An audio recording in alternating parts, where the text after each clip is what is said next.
Bismillahirrahmanirrahim. Assalamualaikum warahmatullahi wabarakatuh. Innal hamdalillah nahmaduhu wa nasta'inuhu wa nastaghfiruh wa na'udzu billahi min syururi anfusina wa min sayyiati a'malina. Man yahdihillahu fala mudhillalah wa man yudlil falan tajida lahu waliyan mursyida wa asyhadu an la ilaha illallah wahdahu la syarikalah wa asyhadu anna Muhammadan abduhu wa rasuluh la nabiyya wa rasulahu ba'da. Ya ayyuhalladzina amanu taqullaha haqqa tuqatih wa la tamutunna illa wa antum muslimun.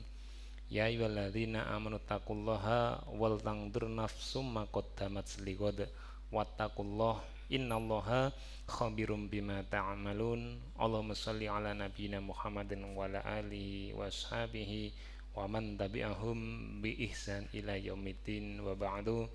Alhamdulillah jamaah rahimakumullah, kita bisa berjumpa kembali di kajian kita sore hari ini, dan semoga Allah Subhanahu wa taala memberikan kepada kita semuanya, barang siapa yang hadir di dalam masjid dalam rangka sebagaimana dikatakan oleh Rasulullah sallallahu alaihi wasallam di dalam hadis berikut ini, man ghoda ilal masjid, barang siapa baik dia laki-laki maupun perempuan dimanapun dia berada, baik dia masih muda, dewasa atau tua sekalipun, yang mau berangkat kepada masjid.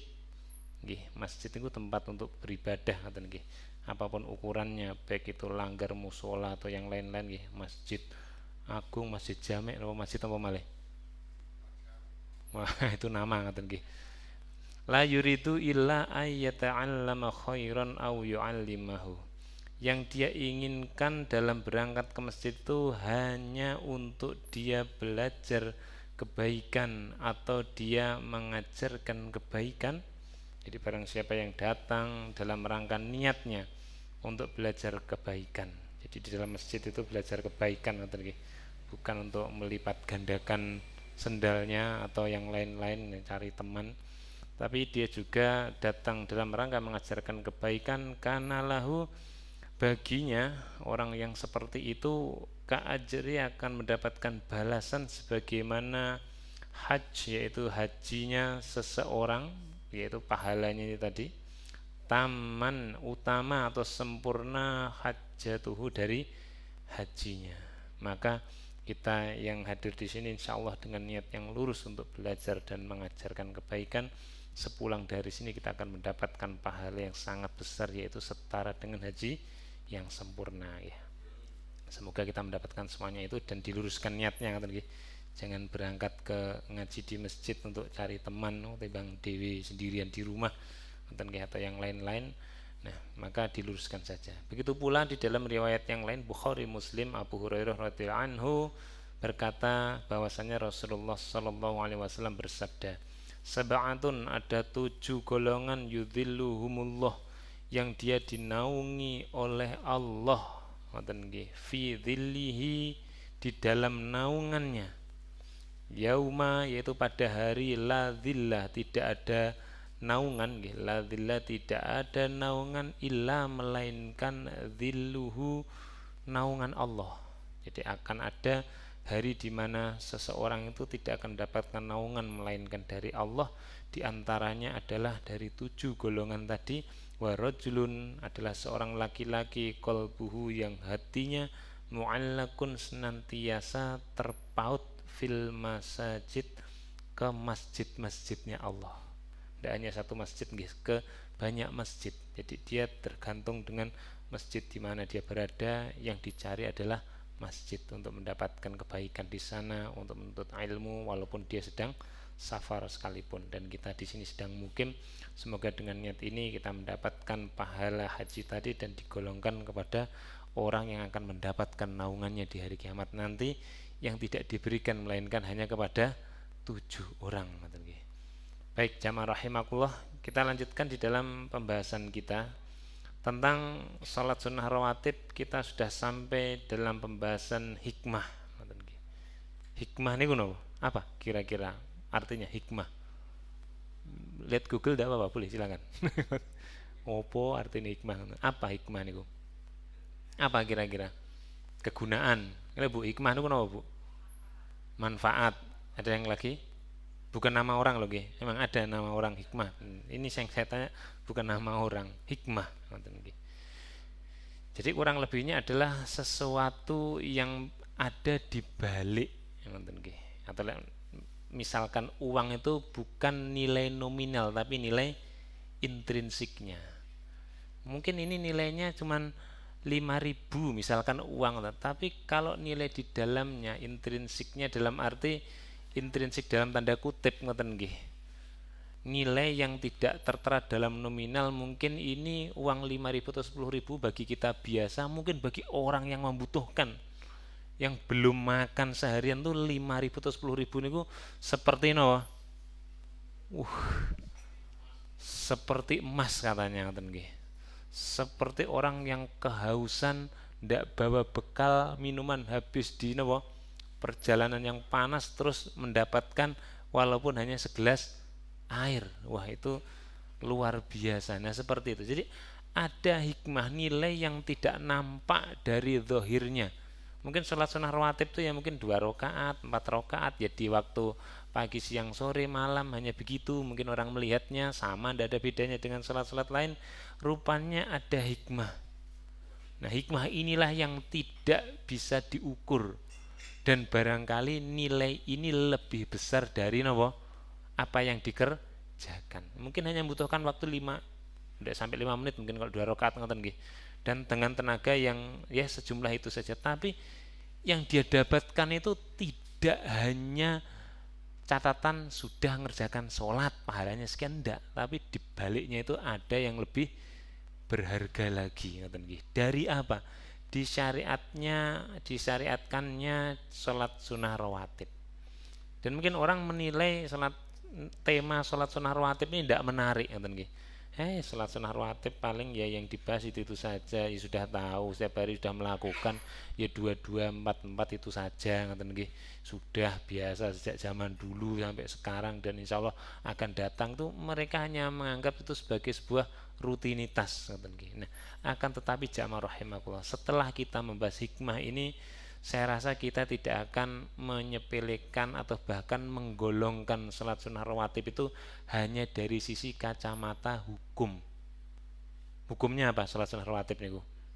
Terbagi menjadi dua. Yang pertama apa? Mu'akadah, yang kedua adalah ghairu mu'akad. Nah, yang ghairu mu'akad ya sudahlah, santai saja, tidak usah dikerjakan. Kita tidak akan seperti itu. Karena apa? Dari berbagai contoh yang sudah kita pelajari kemarin, rupanya nilai sholat sunnah yang ghairu mu'akad itu juga luar biasa, melindungi dari api neraka. Kemudian yang satunya mendapatkan rahmat Allah, sholat sunnah qobliyah asar sebanyak 4 rakaat. Nah, jadi dengan begitu, apalagi tahu hikmahnya ini, nanti mungkin tidak akan menyepelekan. Karena namanya sholat itu secara hukum terbagi jadi 2. Yang pertama wajib, yang kedua sunnah. Nah, itu aja sudah orang menyepelekan, sunnah ya seperti itu. Tapi bagaimanapun juga dia tetap sholat namanya. Kan ngaten nggih. Tetap sholat itu namanya ibadah tertinggi, terpenting bagi seorang mukmin. Jadi jangan dinilai dari hukumnya, tapi kenapa itu ada. Yang pertama jamaah rahimakumullah, disyariatkannya salat sunnah rawatib. Yang pertama kita bahas dari qobliyahnya. Napa qobliyah ini? Apa qobliyah? Qoblal, sebelum.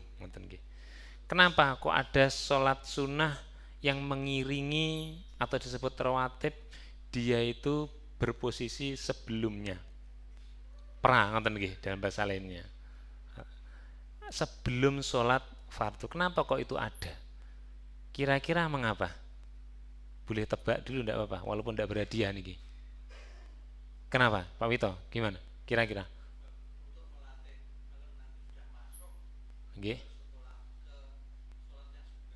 Oh, ini kalau dari Pak Wito untuk latihan.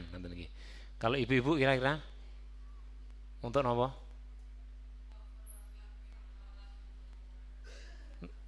Bu? Melengkapi, belum dimulai loh, melengkapi dulu.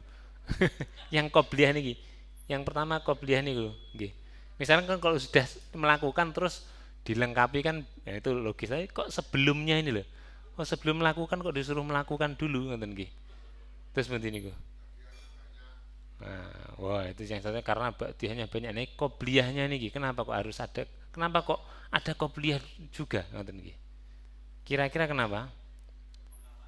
Mengawali ya namanya awal ngoten nggih mengawali. Terus kenapa harus mengawali ngoten nggih? Kan itu pertanyaan juga. Biar terbiasa ngoten nggih. Berapa tahun ini belum terbiasa kira-kira? Belum ngoten nggih. Nggih.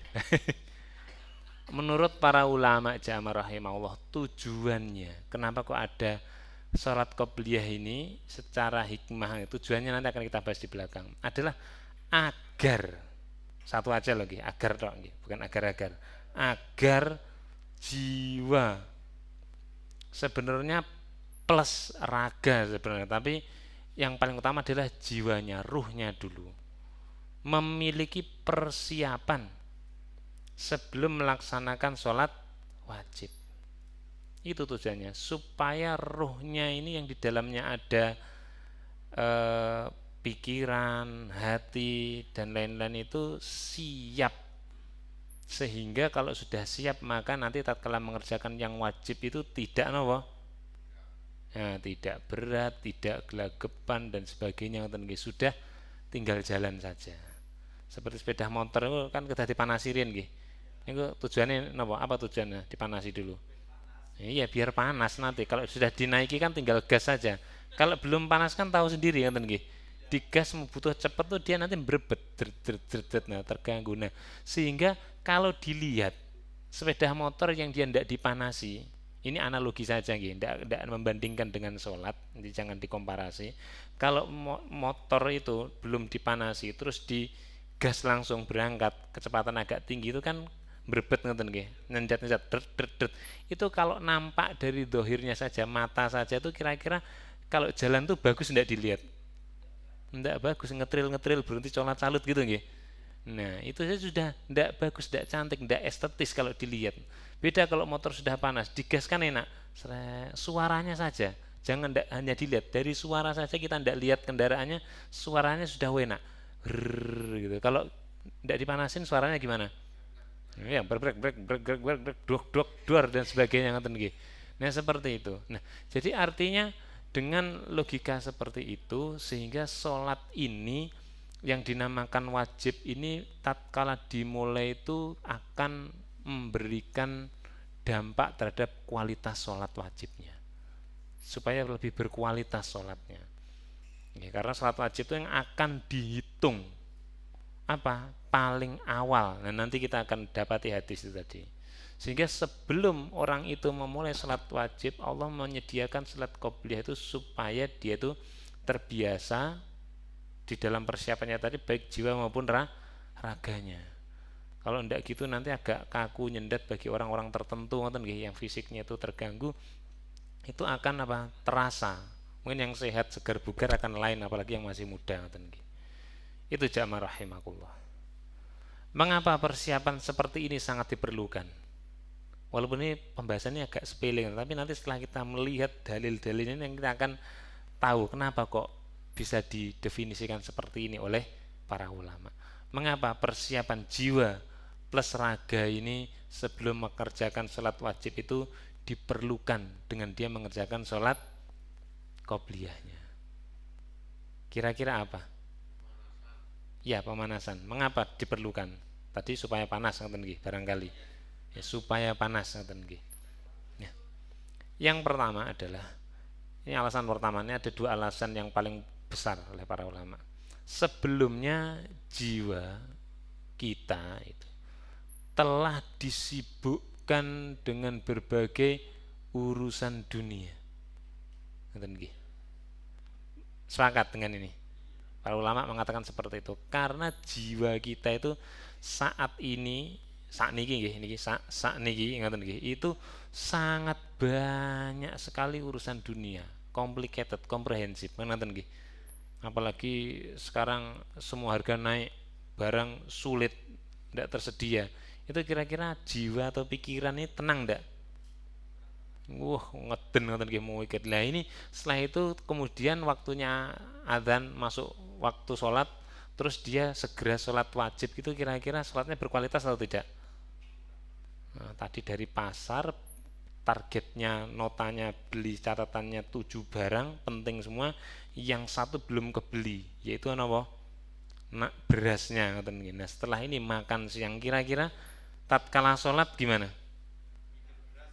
Nah, kira-kira beras itu bisa hilang enggak di kepala? Duh, yang di rumah ini sudah nunggu kayak beras ya lek enek beras. Ya, kalau ada berasnya saja harus masak dulu berapa menit ngoten. Dan ini berasnya belum datang. Ngoten nggih. Belum ada di hadapan. Kira-kira gimana? Iya gitu, seperti itu. Kerjaan kurang, belum selesai ngoten nggih, seperti itu. Apalagi dia waktunya terbatas, sholatnya nyelindut-nyelindut tahu. Tidak dikasih waktu sholat, kemudian dia sholat melarikan diri dari nopo pekerjaannya demi sholatnya tadi. Kira-kira sholatnya berkualitas enggak? Nah, setelah salam mesti mak pelencing pergi langsung seperti itu. Selak dimarahi atau apa? Bosnya atau dicari atau ya gimana? Itu gimana dia bisa tersiapkan jiwanya ngoten nggih, padahal dia sedang berhadapan dengan siapa? Dengan Allah ngoten nggih. Sedangkan jamaah rahimakumullah, salat fardu atau salat wajib ngoten nggih. Inna sholata kanat 'alal mu'minina kitaban mauquta, di surat An-Nisa itu dikatakan oleh Allah, sesungguhnya bagi orang mukmin itu sholat itu yang 5 waktu itu kitaban mauquta, telah dicatatkan waktunya itu harus pada waktunya dan dikerjakan sesuai dengan ketentuan atau tata cara. Untuk apa? Mendapatkan keutamaannya dari sholat fardu. Jadi sholat fardu itu ada keutamaannya jamaah rahimakumullah. Dan itu untuk mendapatkannya penuh syarat. Tidak sekedar kita sholat fardu terus akan mendapatkan 100% keutamaannya, itu tidak bisa. Sholat fardu terus mendapatkan kebaikannya 100% itu tidak bisa. Karena apa? Ada yang harus dipersiapkan. Misal wudhunya tidak sempurna, kira-kira 100% sholatnya belum tentu diterima. Bahkan Rasulullah mengatakan miftahul jannah as-sholat, kuncinya masuk surga itu adalah sholat.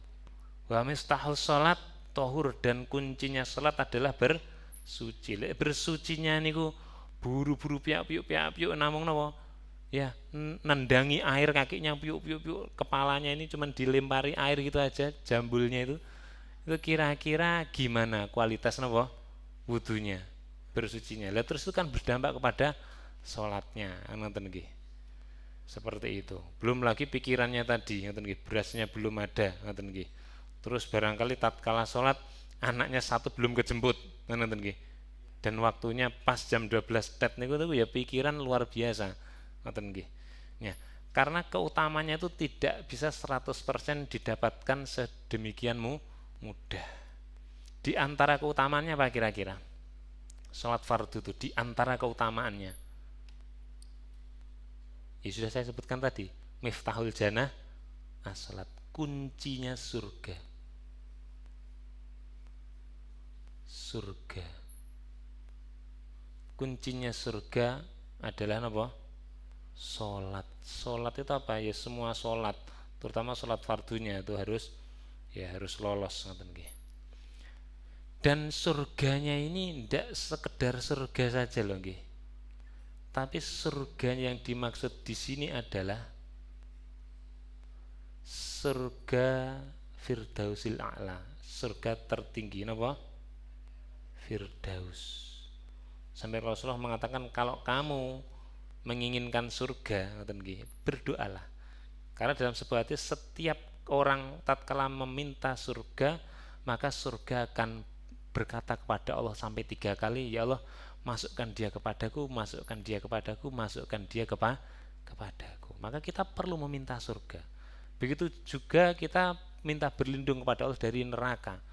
Sampai neraka mengatakan tatkala orang itu meminta dijauhkan dari neraka, neraka pun berkata kepada Allah, ya Allah, jauhkan dia dariku, jauhkan dia dariku, jauhkan dia dariku.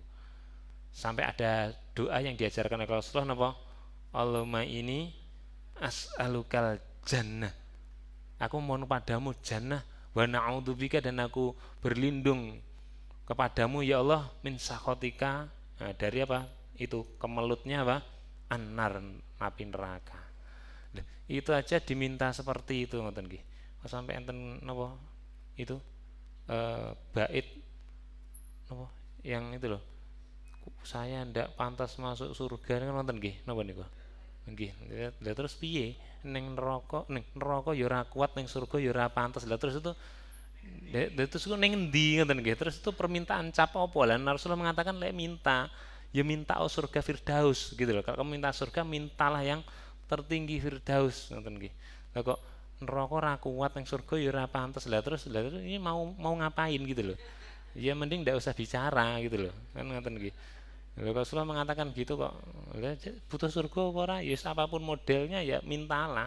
Sampai kalau kamu minta sekali saja surga aja, memohon pada Allah untuk dimasukkan sampai 3 kali mintanya, mintalah surga Firdaus. Nah, untuk masuk ke sini ini loh sholatnya ini yang perlu diperjuangkan. Artinya harus sholatnya itu sempurna utama. Taman seperti haji tadi. Haji itu ya harus diutamakan biar sempurna pahalanya. Nah, itu bisa kita dapatkan dengan menghadiri majelis ta'lim yang berada di masjid, bukan yang di rumah-rumah.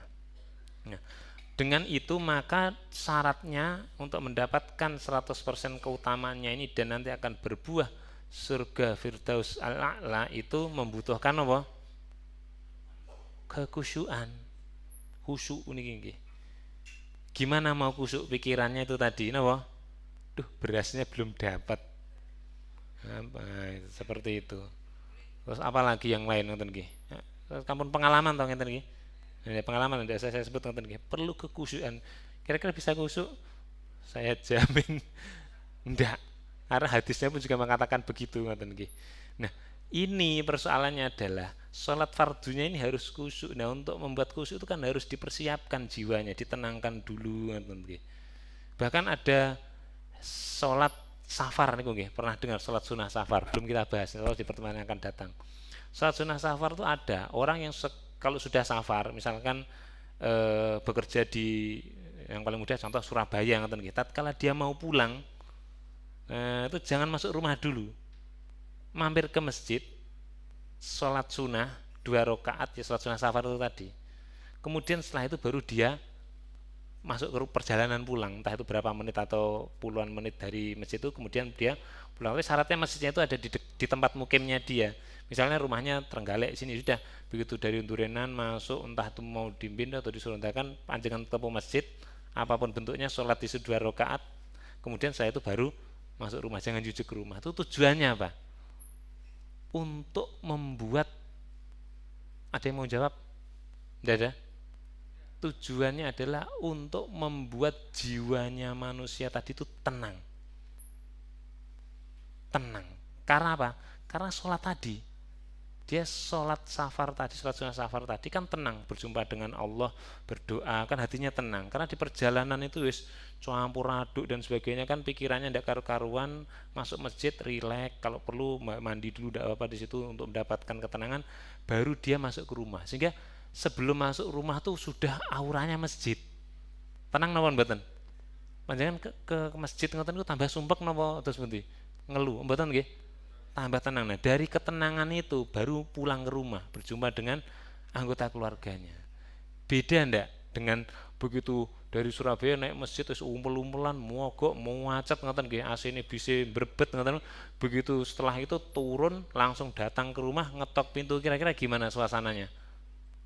Katanya baiti janati, rumahku surgaku ngoten nggih. Masuk rumah gimana? Langsung cerita, wah kayak mau bisa ngomongin gedumel dan sebagainya. Itu dibawa masuk masalah itu, sebenarnya itu tidak ada urusannya dengan rumah. Kan ngoten nggih. Tenang, ketemu santai, dah disambut istrinya yang lihat suaminya juga dalam kondisi tenang, kira-kira enak ndak? Buka pintu rupanya Pak Wito datang, wajahnya sudah wonten apa Pak? Kayak mau neng dalan ngomongin ya, itu lain.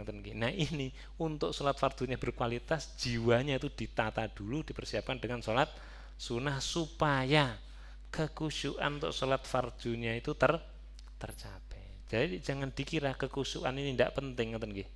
Apalagi sholat tarawih yang mentul-mentul yang cepat itu mana bisa dapat khusyuk? Dia khawatir ketinggalan menggih-menggih nafasnya, ngoten nggih, itu tidak khusyuk. Dan sholat tarawih pun itu ada sholat qobliyahnya gini. Sholat apa?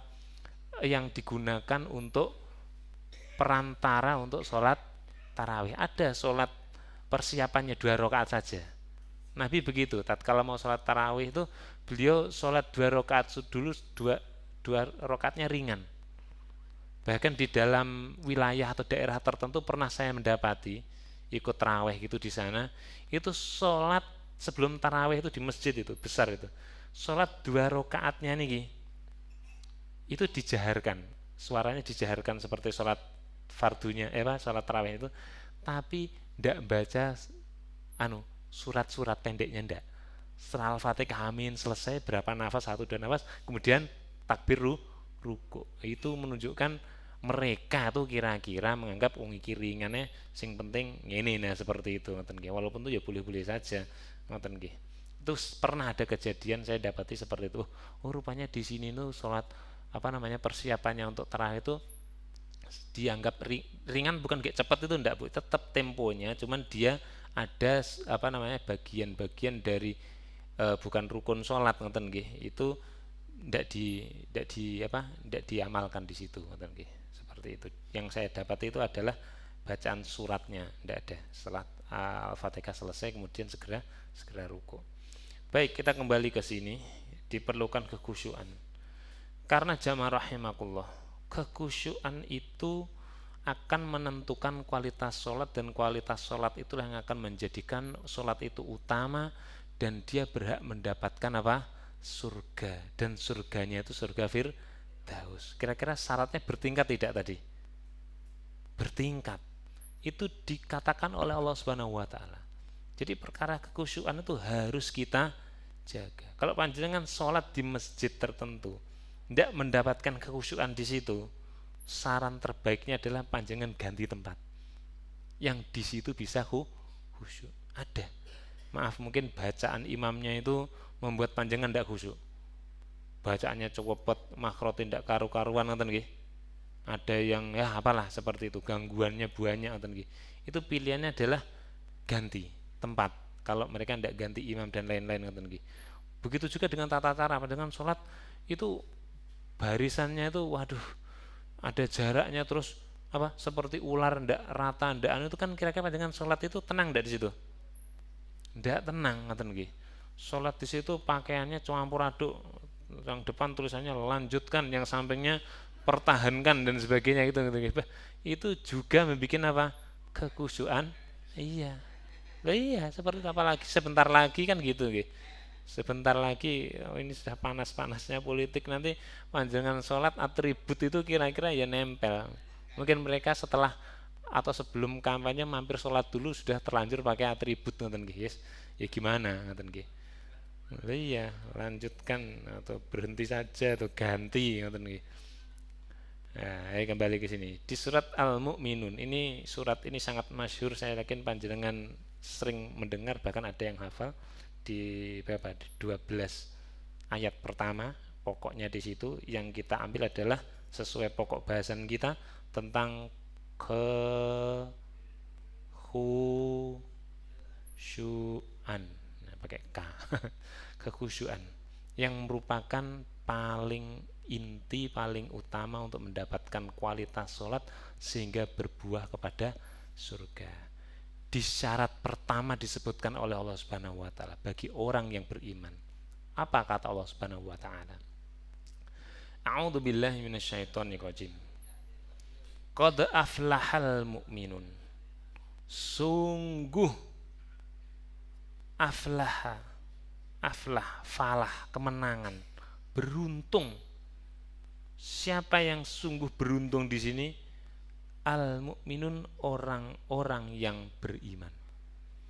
Orang-orang yang beriman itu sungguh di antara mereka itu ada yang mendapatkan keberuntungan. Fauzan aziman, kemenangan yang agung. Maka kan panggilan azan itu kan ada lafadznya hayya 'alas shalah, hayya 'alal falah. Sayo datangi sholat yang berkualitas sholatnya, jangan sini bawa masalah. Kamu datang ke sini bawa masalah, gimana kamu hayya 'alal falah? Gimana kamu bisa mendapatkan kemenangan, keberuntungan? Ayo datang sini untuk sholat dengan sholat yang berkualitas, kemudian nanti kamu juga bisa mendapatkan apa? Al-falah. Hayya sholah, hayya falah. Siapa orang-orang dari kalangan orang-orang yang beriman yang mendapatkan keberuntungan itu? Alladzina hum adalah mereka itu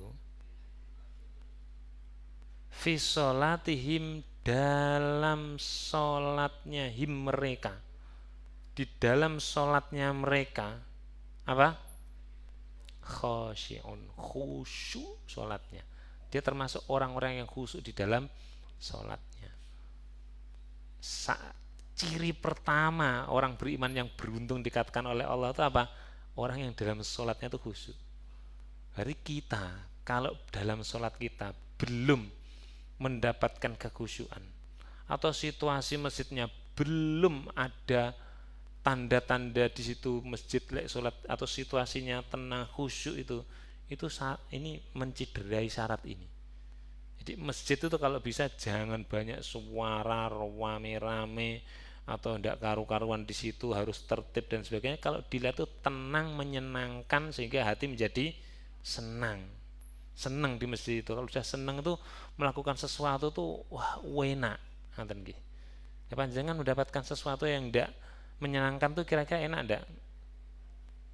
Enggak enak loh. Nah, aku butuh sepeda motor, pengennya untuk kerjain, tapi dikasih sepeda motor yang trouble.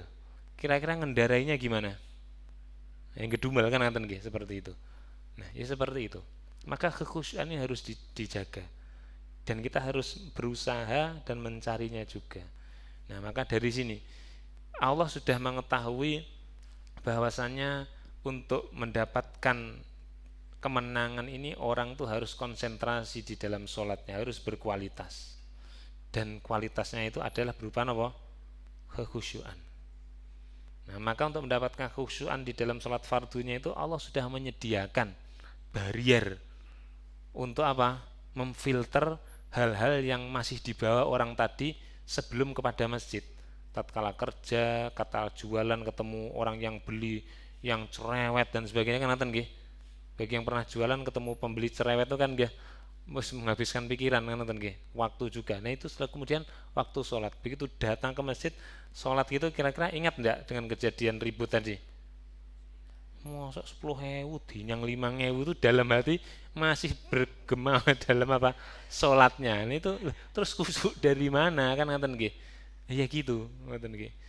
Nah, ya terus gimana? Nah, problem itu. Nanti yang ketentuan lainnya ciri-cirinya bisa panjangan lanjutkan, yang sudah hafal bisa diingat kembali nonton nggih apa artinya. Nah, jamaah rahimakumullah. Nah, puncak dari keberuntungan ini tadi apa? Orang-orang yang khusyuk dalam sholatnya yang akan dia dapatkan setelah tercukupi sekian syarat. Orang-orang yang beruntung tadi di surat Al-Mu'minun finalnya di 11 sampai maaf kok 22, ini saya salah tulis tadi buru-buru, 11 sampai 12 11-12 nanti seperti itu. Ini saya ralat lagi, tadi saya buru-buru nulisnya. Baik, ayat 11 dan ayat ke-12 Allah mengatakan ulaika, mereka itu loh orang-orang yang mendapatkan keberuntungan, qad aflahal mu'minun, beruntunglah orang-orang yang beriman tadi. Keberuntungan itu disebutkan kalau sudah tercukupi semua syaratnya itu mereka itu adalah mereka itu al-warithuna. Al-warith, ada waris itu apa? Mewarisi. Mewarisi itu bagaimana?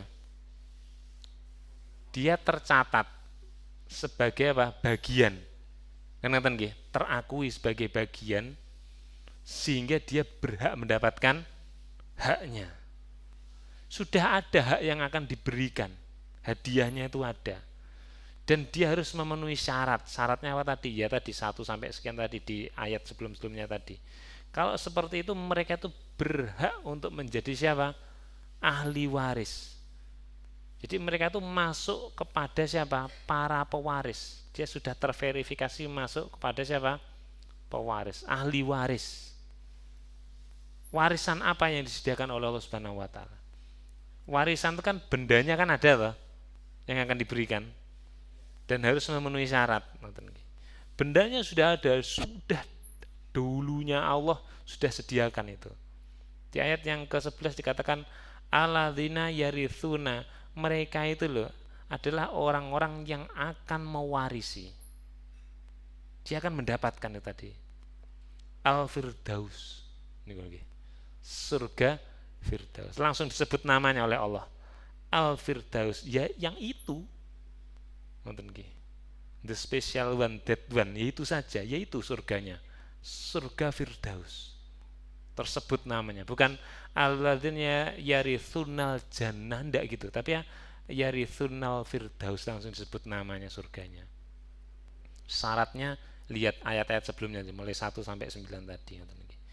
Hum, mereka itu yang beruntung tadi, fiha, di dalam apa? Firdaus ini kholidun, bersama dengan banyak orang dan kekal di dalamnya.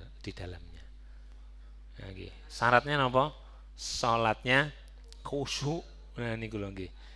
Nah ini ndak gampang ngeten nggih. Nah, maka kira-kira mau menyepelekan sholat rawatib atau tidak kira-kira? Kok sampai Allah memberikan itu? Bahkan dikatakan dalam hadis yang lalu, baina kuli adzanain sholat. Baina kuli adzanain sholat, baina kuli adzanain sholat liman syaa, bagi yang mau. Mau sholat fardunya berkualitas, khusyuk sehingga dapat surga, mau, maka sholatlah antara azan dan iqomat supaya ada filter tadi, dan tatkala mengerjakan sholat fardunya itu sesuai ketentuan. Semua sholat fardu itu sebelum sholatnya antara adzan dan iqomat itu ada waktu sholat. Ba'diyahnya saja yang tidak semuanya ada. Masih ingat pembahasan kemarin? Nah, apa hikmah kok kenapa ada hadis baina kuli adzanain sholat, di antara adzan dua panggilan adzan itu ada sholat? Ya ini untuk mempersiapkan jiwa yang telah disibukkan dengan berbagai urusan dunia. Apalagi mereka berurusan dengan pelayanan itu, waduh, langsung telinganya, matanya itu panas, ngaten nggih. Nggih, panas katanya. Tadi yang pertama. Yang kedua adalah agar jiwa itu tidak lalai dan siap, maka ada sholat qobliyahnya terlebih dahulu supaya tidak lalai. Kenapa? Karena bisa jadi tatkala sholat fardu itu dialah lalai. Lalai karena apa?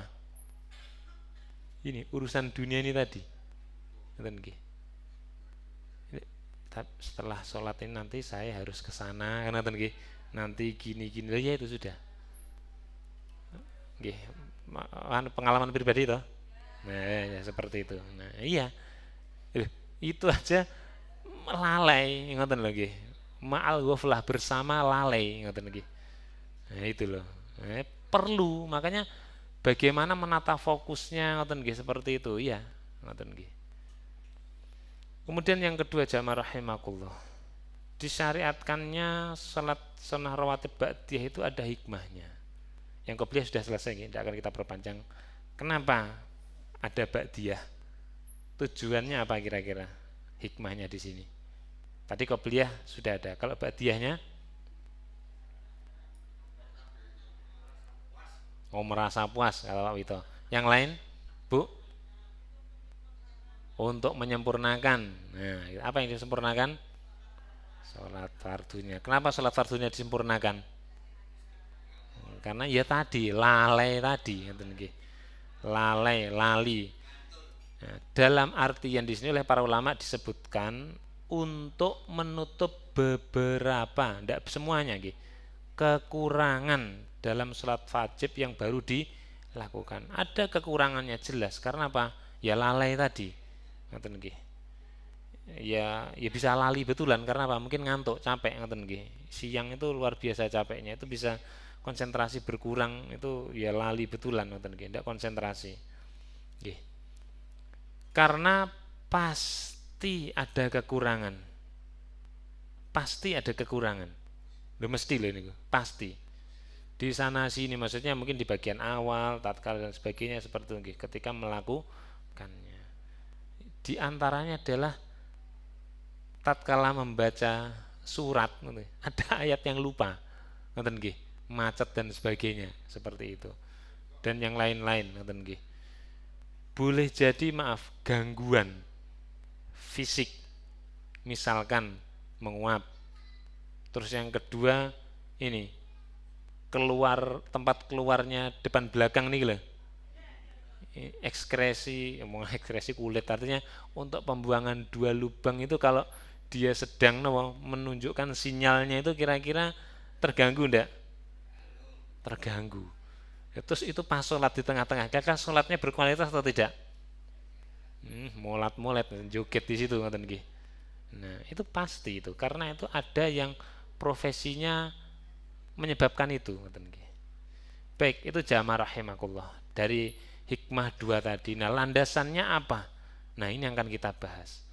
Jamaah rahimakumullah, yang menjadi dasar tentang perkara berkurangnya atau kualitas nilai dari sholat seorang hamba dikatakan oleh Rasulullah Shallallahu Alaihi Wasallam. Yang pertama dasarnya dalam riwayat Imam Abu Daud nomor 864 datang dari sahabat Abu Hurairah. Ini pondasi pertama. Kenapa sholat rawatib, khususnya rawatib nggih, dan juga sholat sunnah yang lain itu penting dan sama pentingnya walaupun secara hukum itu kedudukannya satu wajib satu sunnah, itu harus diutamakan dua-duanya. Abu Hurairah mengatakan, inna sesungguhnya awala yang pertama atau paling awal mayu hasabu yang akan dihisab. Dihisab itu apa? Dihitung. An-nasu dari manusia bihi dengannya, dengan apa? Amalannya. Kapan ngisapnya? Yaumal kiamati, di hari kiamat nanti. Min amalihim, dari amal-amalnya mereka.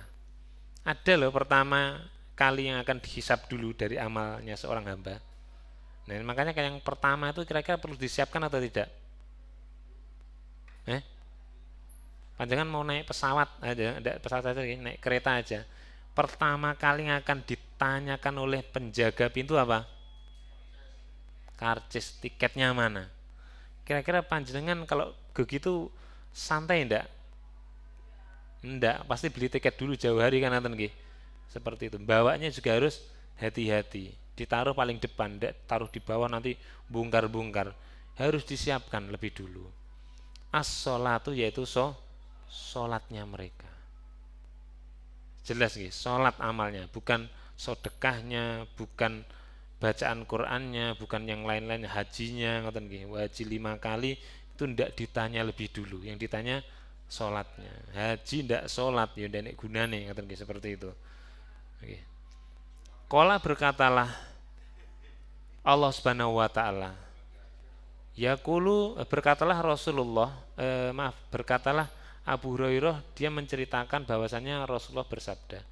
Yaqulu, berkatalah siapa? Rabbuna, pemelihara kami, li malaikati, kepada malaikat. Jadi Abu Hurairah ceritanya Rasulullah bersabda bahwasanya pertama amalan hisab dari seorang hamba di hari kiamat adalah sholatnya. Dan saat itu Allah pun berkata kepada malaikatnya, wahwa, sedangkan Allah itu sesungguhnya alamu, maha mengetahui terhadap hal tersebut. Jadi namanya malaikat punya tugas, ditanya tentang tugasnya.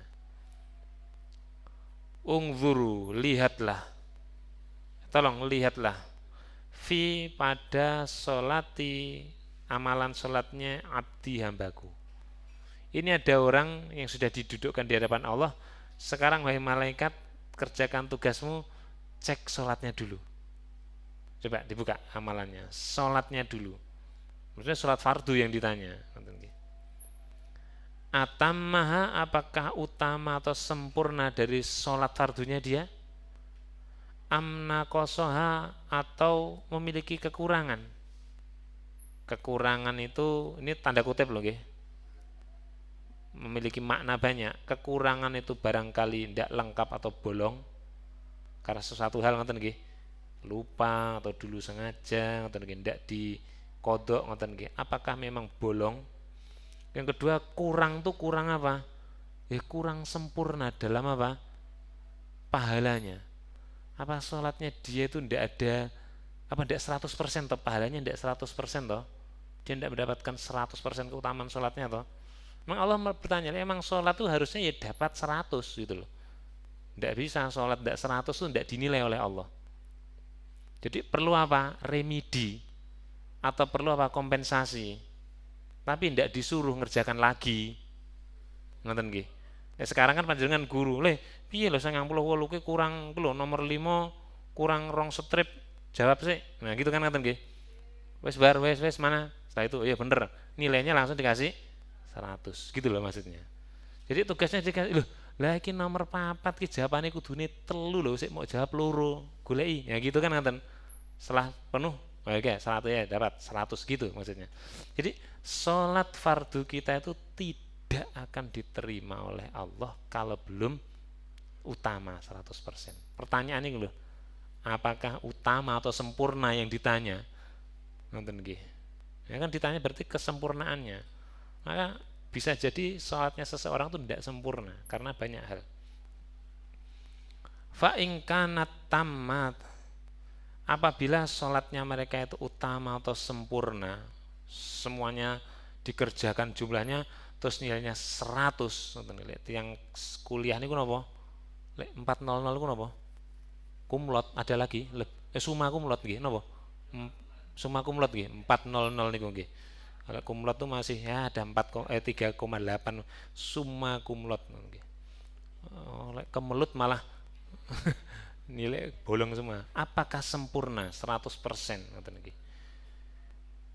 Kalau sempurna kutibat lahu maka ya masukkan ke catatan di kitab itu bahwasanya bagi orang ini 100 nilainya.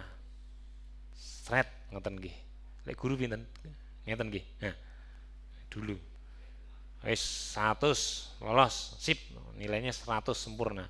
100 jumlahnya, 100 kualitasnya. Seperti itu. Tetapi Allah bertanya lagi, wa ingkana. Nah ini, kalau sholatnya itu terdapat kekurangan beberapa saja. Ngoten nggih.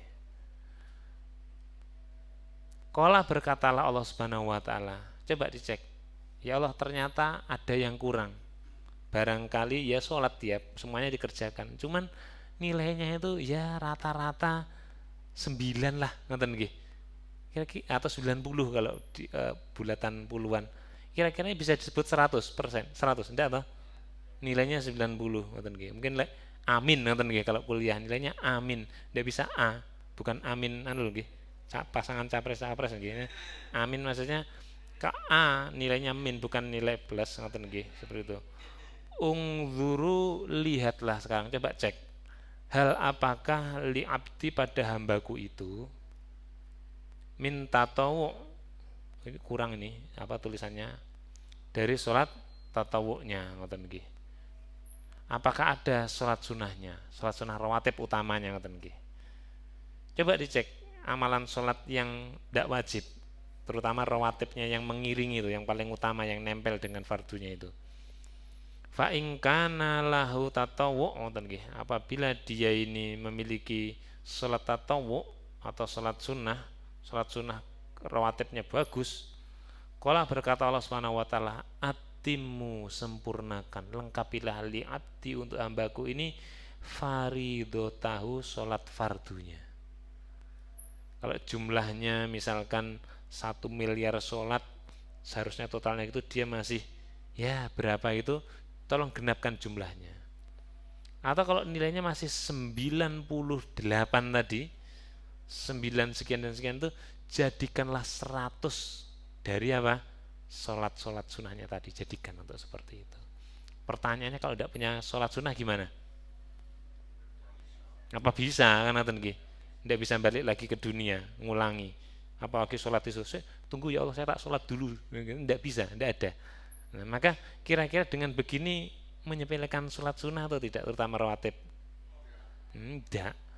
Nah, pisan waktune ngoten nggih, waktunya kerjakan sekalian ngoten nggih. Alokasikan kalau perlu ngoten nggih. Nah, itu bisa menyempurnakan. Tambalannya ada di sini kuncinya. Ngoten nggih.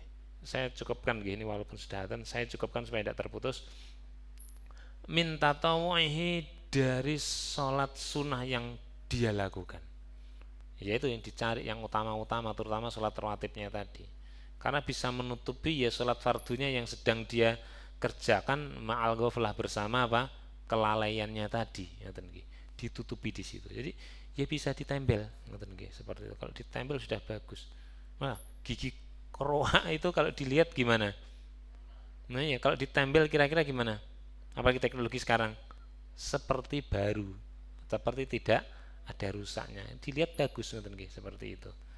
Nah, jadi bisa menjadikan utuh, tidak ada kekurangan. Nah, maka dari itu jamaah rahimakumullah, dari hal ini maka ini kemudian amal-amal lainnya akan dihisap sebagaimana cara yang tadi ditanyakan satu persatu, hajinya mana, puasanya mana, tanyakan semuanya. Tapi yang pertama dihisap apa? Sholat. Nah, jadi dengan begini kira-kira setelah mengetahui hikmah ini, kedudukan sholat sunnah terutama rawatib itu penting atau tidak? Iya penting, jangan dikira pokoknya senggang sempate itu loh, ya harus disempatkan. Karena apa? Ya itu tadi, pasti saya katakan apa? Pasti ada kekurangan. Nyatanya apa? Allah tanya. Lek orang itu sholatnya bisa sempurna, ngapain ditanya? Kan mesti sempurna. Karena ada apa? Pengganggunya, setan tadi dari kalangan jin terutama yang masuk dalam tubuh bermain terhadap handai-handai tadi. Jamaah rahimakumullah. Dalam arti yang lain, ini hadis ini sangat penting ini. Ini bisa menjadi parameter kita dalam menilai sholat kita. Seseorang dalam sholat 5 waktunya seringkali, mungkin enaknya kita ngomong ya selalu mendapatkan kekurangan. Kenapa katakan selalu? Coba setelah takbiratul ihram, kemana pikiran kita? Nah iya, sudah itu sudah tidak bisa dipungkiri lagi. Ngapain? Ya sana sini, entah itu di situnya, di sananya, di situnya tadi. Sebagaimana diisyaratkan. Nah, sudah diisyaratkan oleh siapa? Nabi. Kalau Nabi sudah bicara gini, kira-kira itu pasti kejadian tidak? Berlaku. Dalam riwayat Abu Daud dan Ahmad nomor sekian-sekian ini dari sahabat Ammar bin Yasir. Hadis ini luar biasa nih. Mungkin parangan sudah pernah mendengarnya. Innar rajula, sesungguhnya seseorang atau laki-laki itu layan sorifu apabila dia telah selesai dari sholatnya. Sholat fardu terutama yang dikatakan fardu, faridatuhu, fardunya dia. Wama kutibalahu, itu sesungguhnya yang dicatat baginya dari apa? Sholatnya itu hanya itu berarti apa? Tidak semuanya. Apa kata Rasulullah? Percaya atau tidak? Illa melainkan usyru sholati, cuma 1/10 dari sholatnya.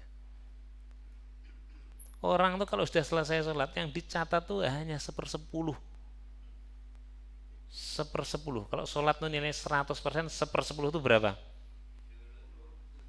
Hilang berapa? Hilang 90. Niki nilainya kalau 100 topnya, dia tuh cuma dapat apa? 10. Kira-kira bagus tidak nilai 10 ini? Jelek. Nabi mengatakan orang tak selesai sholat tuh nilai sholatnya tadi loh, di catatannya malaikat tuh misal sholat isanya cuma 10 nilainya. Nah, terus begini, bisa tertawa loh kita yang lihat di sini, tapi ya ini kita mentertawakan diri kita. Ya saya ngomong ini juga ngoten nggih. Ya saya pun juga merasa gitu. Duh, gimana kok ya sumpek banyak masalah ngoten nggih seperti itu. Itu masih 1/10, ya ndak semuanya, tapi Nabi mengatakan ada tus'uha, ada yang 1/9-nya. Ada. Ini Nabi yang bilang. Ada loh di antara orang tuh cuman tercatat sumunuha 1/8-nya. Ada loh 1/8-nya, ada. ada juga subu'uha, ada yang dicatat sepertujuhnya. Ada orang yang lebih baik dia sudusuha dicatat seperenamnya. Jadi misalkan satu tempat ngeten nggih, kita sholat di masjid musala gini, ada misalkan 50 orang kita ngeten nggih. Terus kita sholat, selesai sholat, catatan sholat kita tadi itu tidak sama. Ini 10, ini 5, ini 20, seperti itu. Padahal sholatnya bareng, imamnya satu ngeten nggih. Yang bedakan apa? Jiwanya. Ada yang dapat khumusuha, khomsun, khomsatun, seperlimanya, atau ya seperlima puluhnya. Ada yang rubu'uha, ada yang mendapatkan seperempatnya. Berarti berapa?